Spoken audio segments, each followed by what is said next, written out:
Can you give me a brief introduction of yourself? Yeah, so my name's Eduardo Litonjua, and I'm currently working as a project manager in Data Spartan. That's a machine learning consultancy, and I previously studied in Cambridge University for maths for my undergraduate degree, and my master's in UCL, and I did computer science and machine learning there. Alright, so can you explain your daily life as the project manager here? So, as a project manager, one of my main responsibilities is to actually interact and liaise with the clients. So to make sure that all the requirements are met, to ask them about what current projects and upcoming projects they have, and also it's to also interact with a lot of our new hires, and to ensure that there's a fit between the project that the clients have and our new hires. So it's really like about like understanding like both sides and trying to like matchmake them. Also, you've worked as the project manager at UCL? Yep.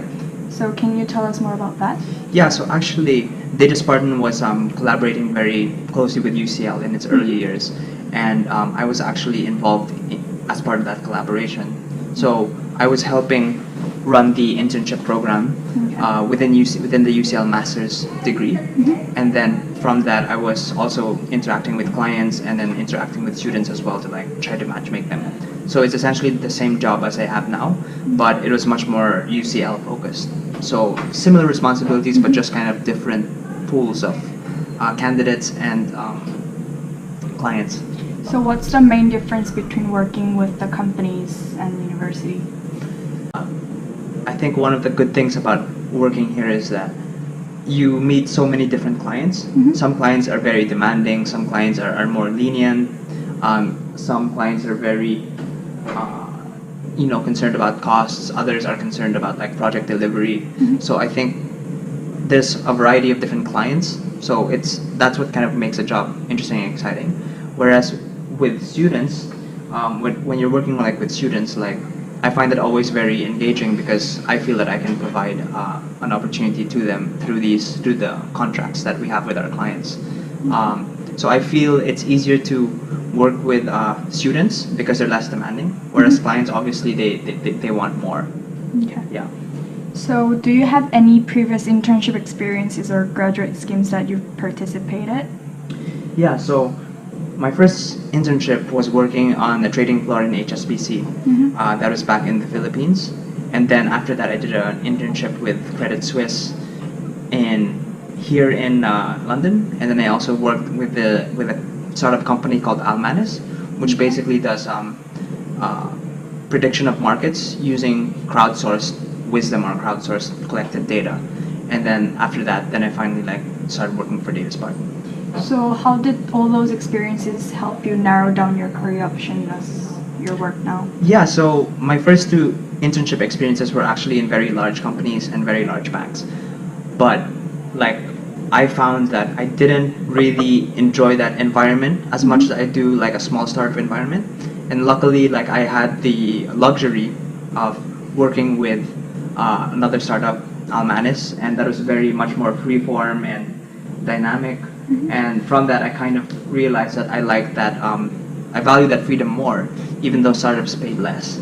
So I think it's about choosing what you value, and I think you only really get that when you actually have an internship experience, because you might think you want something, but then when you actually get it, it might not be what you envisage. Okay.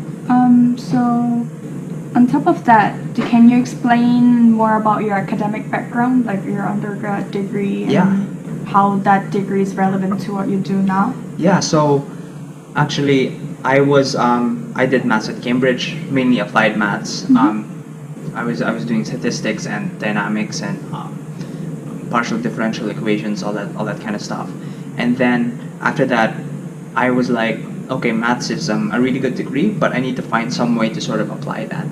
And then I chose computer science and machine learning as a master's because of the fact that machine learning was becoming a relevant topic, and also with computer science, it enabled you to actually build things which you could use. So I think how that helped my career path and my current job is that right now I'm not doing much programming, but I know how to interact with the programmers, and I know what things are feasible and what aren't. So I think the logic that I got from math and like the knowledge that I got from computer science, they all like combine in like a very subtle way to make me more informed about how I interact with the clients and our team internally as well. How do you deal with your work and personal life, and like how do you balance both of them?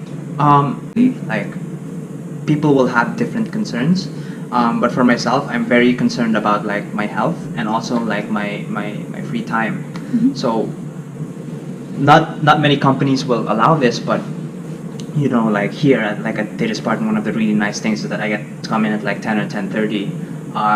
But what I do is I ensure that all my work is always done the day before, so that even if they ask me something, like I do it, and that gives me like kind of an excuse to like leave early.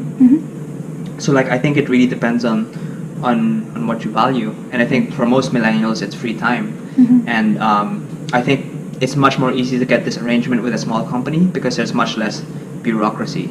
But I think in terms of like how do you balance like social work and work, like you need to kind of like figure out what kind of person you are, and then try to see like if you're more work oriented, maybe that's less of an issue. But for me, like I also value like spending time with friends, you know, spending time with family, visiting my girlfriend. So I think it's important that you don't neglect that fact, and you try to make actions towards it, slow actions. So do you have any tips that you want to share with the students? Yeah, so I guess like one thing you can do is if you want to negotiate with a company, or like you want to like say maybe like can I come in an hour later, I think before saying that up front, you should try to prove your value first.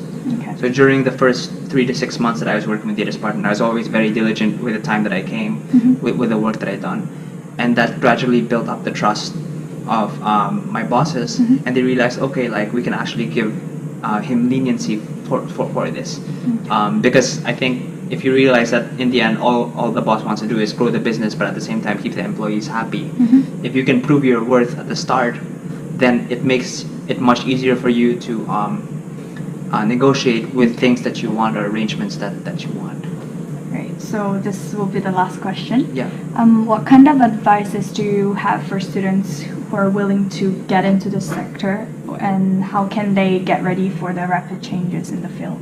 So like in terms of like getting into the financial sector, I think it's important to have done some internships in finance. And since we're also like a machine learning and technology company, it's also very useful to have like programming.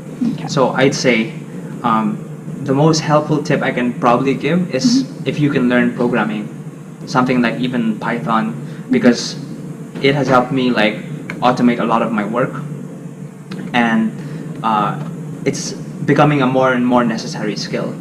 For example, my brother's currently interning for a blockchain company, and he's doing some Python stuff, and all the MBA grads are impressed by this Python because it automated the data collection and extraction. So I think the amount of data is just growing at an exponential pace, and to keep up with that, you need to like know how to manipulate this data. And I think this is not just within the finance industry, but across different industries. So I think if there's one action which you can take which can really improve your market value, that would probably be learning a programming language. Yeah. Alright. Is there anything else you want to share with the students? I think just keep trying. You know, like the first time, like you're probably not gonna get it. Like I know, like I haven't gotten it yet. Like my goals are always shifting, and as the work progresses, but as long as you feel it's a step in the right direction, I think that's the best thing you can do. And don't be too picky with your first job, but use the first job like as a platform to like really find out who you are and what you like. And it's a constant journey, so don't be intimidated if you don't know what you want to do from the start.